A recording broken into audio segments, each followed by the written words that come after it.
Hello guys, welcome to our new video. ये है second part the 50 का। The 50 के सेकंड पार्ट में आपने पहले पार्ट में देख लिया होगा, नहीं देखा तो भी उसमें भी थोड़ा बताऊंगा। पहले पार्ट में हमने किया था, आधे लोगों के क्या बोला था, किसी ने किसके ऊपर रजत की शादी के ऊपर बहुत सी चीज़ें ऐसे ऐसी बताई है उसमें। अभी सेकंड पार्ट में देखो, एल्विश और ये प्रिंस की कंट्रोवर्सी सबको पता थी, शो में भी उसका ही नाम लिए जा रहा था। वो आगे भी पहली बार भी नाम लिया था, वो मैक्सटन की फाइट के बाद भी नाम लिया, तो आर्चित गया वहाँ भी पूरे टाइम वो सबके नाम लिखा। और पॉडकास्ट में जाके अभी भी उसको सबको बता रहा है कि तुम एल्विश के नाम का फेम खाते हो, ऐसा वैसा। उनके दोस्तों को, कटारिया को, लक्ष्य को वगैरह वगैरह, रजत को और बहुत से लोगों को ऐसा बता रहा है। और उनके देखो बीच में कंट्रोवर्सी भी हुई थी, वो भी है। और ये पॉडकास्ट में क्या बोल रहा है वो देखो।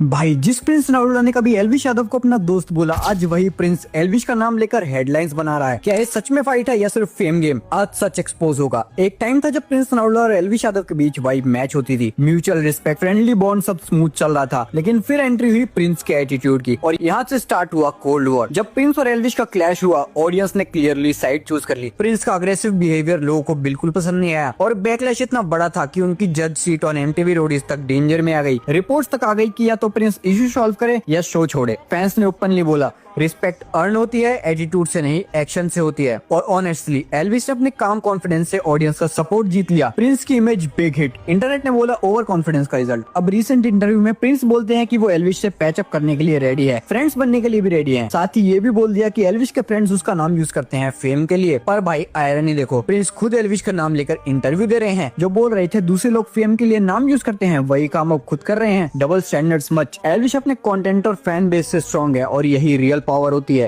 और दूसरी बात देखो, वो शो बना रहा है और एल्विश ने है ना नया ये बनाया है ब्रांड, डिफर यू करके। डिफर यू है और डिफर ही दिखा रहा है उसमें, वो डिफर करके। ये है एक्सपेंसिव ब्रांड बनाया है टी शर्ट का। टी शर्ट लॉन्च किया है उसने, एक्सपेंसिव वाला, बहुत ही अच्छा क्वालिटी का टी शर्ट बनाया है उसने। पहला भी उनका एक ब्रांड था, उसका नाम था सिस्टम क्लोथिंग। सिस्टम क्लोथिंग, वहाँ पे मिलती थी हुडीज़, टी शर्ट वगैरह और बहुत से अलग अलग चीज़ें बाकी मिलती थी। वो था थोड़ा ये सेक्शन वाला, अफोर्डेबल सेक्शन वाला। अभी उसने प्रीमियम हुडी वगैरह, टी शर्ट वगैरह लॉन्च कर रहा है अनदर ब्रांड्स की वजह से। और बहुत सी चीज़ें हैं, और देखते हैं आगे वीडियो के बारे में। और पहले तो उसने 50 लाख की सेल की है उसकी डिफर यू के ब्रांड से, फर्स्ट डे में ही।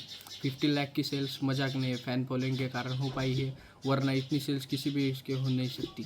बड़े बड़े इन्फ्लुएंसर लोगों की, बहुत बड़े बड़े लोगों की नहीं होती इतनी सेल, इतनी हो गई है उसकी। तो देख, जिस पे रखे तुमने कदम अब देखते हैं बाकी शो के बाद के पॉडकास्ट के बारे में, रिलेटेबल बातें करते हैं। ये तो हो गई वो उनके बाद में फालतू वाली, थोड़ी फालतू वाली नहीं पर उनकी बातें हो गई, वो एल्विश के बाहर की। ये बात की अंदर वालों की बातें सुनते हैं, शो के अंदर वाले। प्रिंस एंड श्वेत की जो झगड़ा हुआ था वो देखो। प्रिंस ने बहुत से ऐसा बताया है कि उसने शो में मेरे घर में रहता था, वो उसने घर में रहता था इसलिए मैंने उससे कुछ भी नहीं लिया वगैरह, रेंट वगैरह। और रेंट की बात से वो श्वेत चिढ़ गया था थोड़ा। और शो में भी देखा होगा कि सबने कि उनका झगड़ा हुआ था, बाद में अलग हो गए थे वो, फिर आगे साथ में बैठे थे, फिर भी उनका झगड़ा हुआ था। वो देखते उनके ऊपर स्टेटमेंट्स है, दोनों ने भी एक दूसरे को गलत वगैरह बोला है। और फिर शिवेत ने तो पूरी तरह से रोस्ट कर दिया, पूरी तरह से वो इसको एक्सपोज कर दिया है उसने। सब हिसाब किया, कैलकुलेशन ही चल रही है उनकी कि कितने लाख रुपए कितने इसके हुए, उसने सब बताया है। वो वीडियो है मेरे पास, वो देखो। बोला आपके फ्लैट का रेंट 14,50,000 था, 3 गाने आपके प्रमोट किए, पर गाना 1 लाख, 3 लाख, 15,000 बचे। एल्विश के टाइम पे आपके साथ पोस्ट डाला था, तो जब गाली पड़ रही होती तो हम उस ब्रांड के पैसे ज्यादा लेते हैं। सीवी तोमर ने ना एक और फिर इतना गंदा रिप्लाई दिया ना भाई प्रिंस नरूला को, तो आप ये सोचोगे कि गाली दूं या हंसू, क्योंकि जैसे आपको पता भी होगा, मैंने बताया भी था, प्रिंस नरूला का जो पॉडकास्ट आउट होता है उसमें सीवी तोमर के लिए पैसों के लिए कुछ बात करता है। आपको ये भी पता होगा कि जब भी मुंबई जाता तो सीवी प्रिंस नरूला के साथ ही रुकता फ्लैट। तो इसी चीज से रिलेटेड सीवी तोमर का भी एक इंटरव्यू आउट होता है जिसमें बहुत ज्यादा गंदा रिप्लाई करते हैं प्रिंस नरूला को पैसे से रिलेटेड। वो क्या कुछ बोलता है खुद सुन लीजिए, उससे पहले मुझे फॉलो कर लीजिए। मेरे भाई ने भी इंटरव्यू दिया है, उन्होंने, नहीं भाई हमारे प्रिंस भाई, उन्होंने भी कुछ वो रेंट की बात की है। भाई सॉरी, पर मेरे को अब हंसी बुरा से इसलिए लगा कि आपने श्रेया के पॉडकास्ट में जाके दिया और मेरा बन नहीं रही उससे। आपको भी पता थी, आपने वहां जाके बोला आपके फ्लैट का रेंट 14,50,000 था। भाई 2 साल पहले 2 BHK अनफर्निश्ड का रेंट 70,000 रुपये महीना होता है वैसे तो मेरे हिसाब से, क्योंकि मैंने वहीं लिया था फुली फर्निश्ड 80 में, जस्ट 9 महीने बाद, 9 महीने रुका तो 9 महीने 70 के हिसाब से होते हैं। मैथमेटिक आपकी वीक होगी, मेरी तो नहीं है, तो इट्स 9 7 तो 63 6,30,000 जो मैं शेयरिंग में रह रहा था, दैट इज 3,15,000। ओह फक, 3,15,000 हो गए। 3 गाने आपके प्रमोट किए, पर गाना 1 लाख, 3 लाख, 15,000 बचे। एल्विश के टाइम पे आपके साथ पोस्ट डाला था, तो जब गाली पड़ रही होती तो हम उस ब्रांड के पैसे ज्यादा लेते हैं। 3 लाख उस पोस्ट के, 2 लाख आपके बचे भाई। मैं मैथ्स में फेल हुई थी, पैसों की बात की थी भाई ने, श्रेया के पॉडकास्ट में। हाँ, तो मैंने कहा याद दिला दूं, तो भाई उस समय भी कमजोर नहीं था, उस समय का भी कॉन्ट्रैक्ट दिखा दूंगा। 1 साल का 60 लाख का कॉन्ट्रैक्ट था मेरे पे, तब भी आपका रेंट बढ़ सकता था, पर आपसे बहुत बार पूछा गया था, आपने मना किया। एंड प्रिंस एंड भाव्या की कंट्रोवर्सी, भाव्या ने भी ब्रूटली पूरी तरह से एक्सपोज कर दिया रोज पे। भाव्या तो इतनी चिड़ी हुई है प्रिंस से कि हर इसमें प्रिंस की वो रील है, देखो कुछ भी देखो, उसमें चोर वगैरह कुछ भी ऐसे लिख रहे हैं, कमेंट कर रहे हैं, इतनी चिड़ी हुई है वो बहुत से पॉडकास्ट में जाके उसे बहुत सी चीज़ें अलग अलग चीज़ें बोल रही है, बहुत अच्छे और बहुत ही गलत बोल रही है वो भी। ऐसे दिन आ गए कि बच्चे को छोड़ के आना पड़ रहा है, इतने छोटे छोटे बच्चों को, but it's just the background of his thinking is very low. तो प्रिंस नरोला ने भव्या सिंह को तो एक्सपोज ही कर दिया। आप लोगों को पता होगा भव्या सिंह अभी प्रिंस नरोला को रिप्लाई करते हुए कही थी कि अपना ticket to finale Shiv Thackeray को इसीलिए दे दिया क्योंकि वो डरता है, डरपोक है, कभी जीत नहीं सकता, रोडीज एंड स्प्लिट्स फिल्म में भी कुछ कर नहीं पाया। तो भी ये सारे वर्डिंग के ऊपर में प्रिंस नरोला का रिप्लाई देखने को मिलता है भव्या सिंह के ऊपर, ये कहते हुए कि ये तो मुझे तो बहुत सारी चीजें बोल रही है, पर इसका लेवल क्या है, इसकी औकात क्या है मेरे सामने। ऐसे दिन आ गए कि बच्चे को छोड़ के आना पड़ रहा है, इतने छोटे छोटे बच्चों को, but it's just the background of his thinking is very low and it just boils my blood. So yeah, I just feel like he's nobody with all the. कौन है इसको, मतलब मैं क्या ही बोलूं यार। पहली बात तो चलो ये शुरू करते हैं इससे कि ये एक ऐसी दोगली इंसान है जो शो के अंदर, मतलब जब मुझे मिली, ठीक है, जब इसको रजत ने गाली निकाली, रोती आई, तो मैंने इसको संभाला, ठीक है, क्या हुआ, तो मैंने बोला कि तू स्टैंड लेना ले, तेरे पीछे हम खड़े हैं, कोई टेंशन मत ले तू किसी चीज़ की। तो हमारे पास आई कि प्रिंस भाई आपने मेरे को सपोर्ट किया, ठीक है। जब मेरी बात भी हुई थी कि मैंने 8 साल से अगर मैं फिनाले में हूँ तो ये मेरी मेहनत है, फ्लेक्स नहीं है। फ्लेक्स ये है कि मैंने टास्क 2.5 सेकंड में खत्म किया है, जो मैं खुद करूँगा। अब एज अ गैंगडर मैं परफॉर्म नहीं कर सकता ना जाकर, गैंगडर मैं सिर्फ अपने लड़के को आगे लेके जा सकता हूँ, परफॉर्म थोड़ी कर सकता हूँ। परफॉर्म करूँ तो मैं 8 साल जीत जाऊँ, 8 में से 5 साल तो जीत ही जाऊँ ना, चलो अगर मैं खुद परफॉर्म कर रहा हूँ। मैं as a gang leader, captain, एक अगर क्रिकेट भी खेल रहा है, अब रोहित शर्मा अपनी टीम को फाइनल तक लेके जा सकता है, फाइनल तक, पर फाइनल जितवा नहीं सकता। वो तो उनको टीम ने खेलना है ना, सब अच्छा खेलेंगे तभी जीतोगे ना, वो तो एट द एंड कंटेस्टेंट ने खेलना है ना यार। और ऊपर का किस्मत होती है, जिसने जीतना है उसकी किस्मत में लिखा होता है। और तुम्हें भी पता है कि रोडीज होता है, सब कुछ होता है, हम कैसे ही करते हैं, ठीक है ना, ये सब चीज़ें ऐसी होती हैं। लक्ष्य सेड अबाउट एल्विश, लक्ष्य ने उसने बोला है एक पॉडकास्ट में कि वो एल्विश भाई मेरा भाई है, एज अ मेंटर है, उन्होंने जो सभी सपोर्ट किया है हर टाइम, और हमने भी उनको बहुत सी चीज़ों में मदद की है। उसने वो बड़े भाई का ऐसा हक जताते हैं हम पे, उसने हमें बहुत सपोर्ट किया है, शो में जाने के लिए भी इंकरेज किया है। और शो में गए तो उन्होंने पहले ही बताया था कि हमें तुम किसी से झगड़ो मत, और जो बाकी जो करना है वो करो, बाकी पीछे मैं हूँ तुम्हारे सपोर्ट में, ऐसा वो भी बोला था। वो देखो जब आप इसमें देखते हैं कि एल्विश इतना सक्सेसफुल हो रहा है तो कैसा फील होता है? बहुत खुशी होती है। ऐसा मतलब वही वाली बात होगी ना, आप फॉर एग्जांपल आपको लगेगा कि आपका बेटा कुछ कर गया तो आपको बहुत प्राउड फील होगा। ऐसा हमारी ये फीलिंग है कि हमारे बड़े भाई ने कुछ कर लिया, तो ये वाली फीलिंग है कि बड़ा भाई हमारा देखो सक्सेसफुल है। हम हवाबाजी कर सकते हैं, हमारा बड़ा भाई तो ये करता है, ये वाली चीज़ है। कभी कंपटीशन फील नहीं होता? Competition not in a bad way. हम एल्विश भाई को भी यही बोलते हैं कि हम आपके लेवल तक पहुंचना चाहते हैं, हाँ, तो वो भी कहते हैं कि हाँ पहुंचो, तब तक मैं और आगे निकल जाऊंगा। It is a healthy kind of competition, not competition, it is a motivation कि भाई पहुंच गए, अब हमें पहुंचना है, भाई को आगे बढ़ना है, हमें आगे बढ़ना है। एल्विश गाइड करते हैं आप लोगों को? बिल्कुल करते हैं।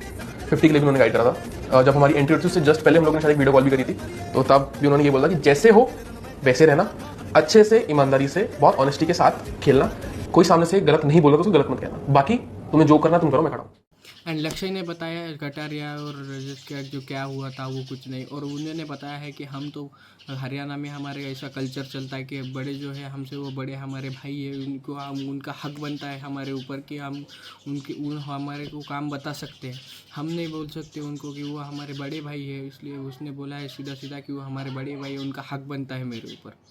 वो देखो मैं ये मानता हूँ, अब आपको पता नहीं ये बात समझ आएगी नहीं आएगी, हमारे हरियाणा साइड में ये होता है कि बड़ा कौन है, हाँ, समझ रहे हो? तो मेरे से पहले भाई कटारिया है, फिर मेरा नंबर आता है कहीं। और अगर मैं अपना बात रखता था कि भाई ऐसे ऐसे, मैं उन पे हक नहीं जमा सकता, वो मेरे पे हक जमा सकते हैं कि लक्ष्य तो ऐसे करना है, तो मैं करूंगा क्योंकि बड़े भाई हैं, रिस्पेक्ट है। शो के लिए नहीं, वैसे भी रिस्पेक्ट है। कल को फोन करके मेरे को कुछ कहेंगे, कटारिया भाई मेरे को कुछ कहेंगे कि भाई ये करना है, तो मैं वो बात करूंगा क्योंकि रिस्पेक्ट है।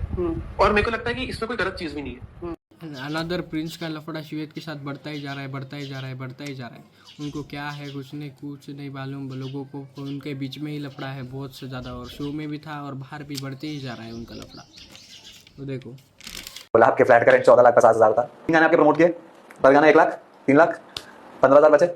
एलविश के टाइम पे आपके साथ पोस्ट डाला था, तो जब गाली पड़ रही होती तो हम उस ब्रांड के पैसे ज्यादा लेते हैं। सीवी तोमर ने ना एक और फिर इतना गंदा रिप्लाई दिया ना भाई प्रिंस नरूला को, तो आप ये सोचोगे कि गाली दूं या हंसूं, क्योंकि जैसे आपको पता भी होगा, मैंने बताया भी था, प्रिंस नरूला का जो पॉडकास्ट आउट होता है उसमें सीवी तोमर के लिए पैसों के लिए कुछ बात करता है। आपको ये भी पता होगा कि जब भी मुंबई जाता है तो सीवी प्रिंस नरूला के साथ ही रुकता फ्लैट। तो इसी चीज से रिलेटेड सीवी तोमर का भी एक इंटरव्यू आउट होता है जिसमें बहुत ज्यादा गंदा रिप्लाई करते हैं प्रिंस नरूला को पैसे से रिलेटेड। वो क्या कुछ बोलता है खुद सुन लीजिए, उससे पहले मुझे फॉलो कर लीजिए।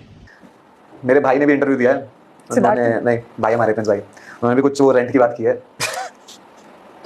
भाई सॉरी, पर मेरे को अब बुरा से लगा कि आपने श्रेया के पॉडकास्ट में जाके दिया और मेरा बन नहीं रही उससे, आपको भी पता थी। आपने वहां जाके बोला आपके फ्लैट का रेंट 14,50,000 था। भाई 2 साल पहले 2 BHK अनफर्निश्ड का रेंट 70,000 रुपये महीना होता है वैसे तो मेरे हिसाब से, क्योंकि मैंने वही लिया था फुली फर्निश्ड 80 में, जस्ट 9 महीने बाद, 9 महीने रुका, तो 9 महीने 70 के हिसाब से होते हैं। मैथमेटिक आपकी वीक होगी, मेरी तो नहीं है, तो इट्स 9 7 तो 63 6,30,000 जो मैं शेयरिंग में रहता था, दैट इज 3,15,000। तो फक 3,15,000 हो गए। 3 गाने आपके प्रमोट किए, पर गाना 1 लाख 3 लाख 15,000 बचे। एलविश के टाइम पे आपके साथ पोस्ट डाला था, तो जब गाली पड़ रही होती तो हम उस ब्रांड के पैसे ज्यादा लेते हैं। 3 लाख उस पोस्ट के, 2 लाख आपके बचे। भाई मैं मैथ्स में फेल हुई थी। पैसों की बात की थी भाई ने, श्रेया के पॉडकास्ट में। हाँ, तो मैंने कहा याद दिला दूं, तो भाई उस समय भी कमजोर नहीं था, उस समय का भी कॉन्ट्रैक्ट दिखा दूंगा, 1 साल का 60 लाख का कॉन्ट्रैक्ट था मेरे पे, तब भी आपका रेंट बढ़ सकता था, पर आपसे बहुत बार पूछा गया था, आपने मना किया। ने बताया बिग बॉस OTT के बारे में, एलविश यादव जब वाइल्ड कार्ड बन के गए थे और विनर बने थे, वो उनके बारे में वो नहीं जा रहे थे, सबने मिलकर उनको भेजा था, वो बताया है उन्होंने शो इसमें। देखो पॉडकास्ट में बताया हुआ है क्लिप। जिन बताऊं, सो हम लोग ही थे जिन्होंने भाई को पुश करा कि आप बिग बॉस में जाओ। सो एलविश भाई का ये था कि वो तो मतलब सो गए थे, उनको मीटिंग वगैरह नहीं करनी थी, उनको ये था कि मैं बिग बॉस क्यों जाऊं, तो वो अपना फ़ोन स्विच ऑफ करके रह गए। सो मैं, कटारिया, अर्चित, हम लोग कॉन्फ्रेंस कॉल पे थे कि भाई क्या कर रहे हैं भाई, मतलब उनको जाना चाहिए, अच्छी अपॉर्चुनिटी है, वो आगे बढ़ेंगे, फिर हम सारे आगे बढ़ेंगे, वो डोर्स खोलेंगे। सो फिर हमने आंटी को फ़ोन करा कि आंटी आप प्लीज़ समझाओ कि ये बहुत अच्छी अपॉर्चुनिटी है, ऐसे ऐसे हमने आंटी को काफ़ी, फिर आंटी ने उठा के उनको फ़ोन दिया, तो वो कहते हैं कि नहीं करना मेरे को। फिर हम उनके घर पहुँचे कि नहीं भाई आप करो। सो ये चीज़ थी। तो हमारे ग्रुप में सबसे अच्छी चीज़ है कि कोई है ना जलता नहीं एक दूसरे से, सबको ये कि तू ये कर, पर सारे आगे बढ़ो। आप देखोगे तो वीडियोस में भी या कैसे भी सब एक दूसरे की हेल्प ही करते हैं। हाँ जी। एंड प्रिंस ने बोला सब कुछ जो बताया था, बहुत सी ऐसी चीज़ें जो हमें नहीं पता थी, शो में नहीं दिखाई, वो ऐसी बहुत सी चीज़ें, अलग अलग चीज़ें भी बताई है शो में कि जो हुई थी या नहीं हुई थी, ऐसा बहुत से अलग अलग चीज़ें बताई है, और रिप्लाई भी किया है बहुत लोगों को, अर्चित वगैरह को। देखो आएंगे उसमें जी वैगन तो छोड़ो एक यार, गाने में एक गाना अगर चल गया तो एक गाना चल कितनी गया तो गाड़ियां आ 1 जी सकती वैगन 2 जी वैगन आ जाती है। है? मुझे तो पता भी नहीं जी वैगन कितने की होती है। टू गरीब फॉर दिस आ जाती है, मतलब जी वैगन छोड़ो यार, तो चलो मेहनत की है लोगों की। अगर मैं चाहूँ तो मतलब मैं छोड़ो, अगर एक अच्छा आर्टिस्ट जिसके अच्छे गाने हिट होते हैं, वो चाहे तो वो रोज अपना ट्रैवल अपने प्राइवेट जेट पे कर सकता है।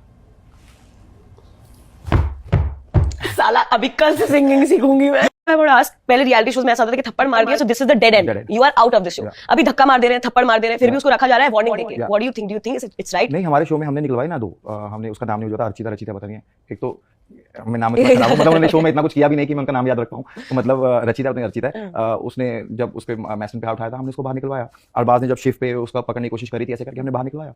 हमने बोला कि अगर शो में ये चाहिए तो बहुत ईजी है, हमें 2 गमले हम मार देंगे सिर पे, पर हमने ऐसा करना नहीं ना, क्योंकि हमने नाम बनाया मेहनत करके, हम इनकी तरह अपना नाम खराब नहीं कर सकते 2 मिनट में। तो अगर आपको यही शो करना है तो हमें निकालो, या फिर आप इस पे एक्शन लो और इनको बाहर निकालो। एंड दूसरी बात, अर्चित ने भी वो उसको पोक किया है और रियलिटी बताई है कि क्या मालूम किसको कि कौन रियल है कौन फेक है, पर अर्चित ने भी बताया है कि मैंने ऐसा किया था शो में वगैरह वगैरह, और बहुत से, और कटारिया ने भी बताया था कि बहुत सी चीज़ें जो ऐसी हुई थी उनकी वो उन्होंने दिखाई ही नहीं शो में, बहुत सी चीज़ें ऐसी हुई थी शो में वो दिखाई नहीं उन्होंने, कि उनका पार्ट भी कट कर दिया।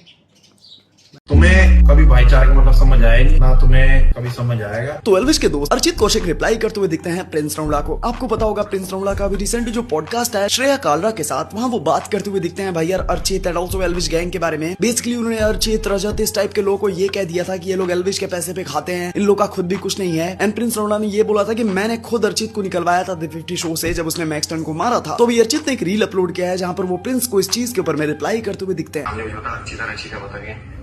भाई पहली बात तो मुझे इसलिए निकाला गया क्योंकि भाई इसको पता था कि ये दब के नहीं खेल रहा। उन 3 दिनों में बिल्कुल नहीं दबा मैं, तो इसको दिख रहा था आगे भी दब के नहीं खेलेगा। ये मतलब ये लगा लो दिक्कत देगा मैं आगे, इसीलिए वन ऑफ द रीजन ही है। ये तो अलग बातें हैं, ठीक है। और दूसरी बात ये है कि कंटेंट नहीं बनाते हैं भाई साहब। हम 4 साल का कंटेंट बना रहे हैं, जाके देखो पहले, ठीक है। कितनी लोगों की हेल्प करते हैं हम, ब्लॉग्स बनाते हैं और वाइस भी बहुत बनाएंगे हमने, ठीक है। और एक बात और बोली गई है कि मैक्स टन ना एक बेसहारा जो भी है वो था, इसलिए हमने उसकी मदद की और मैक्स टन ने अपना स्टैंड लिया।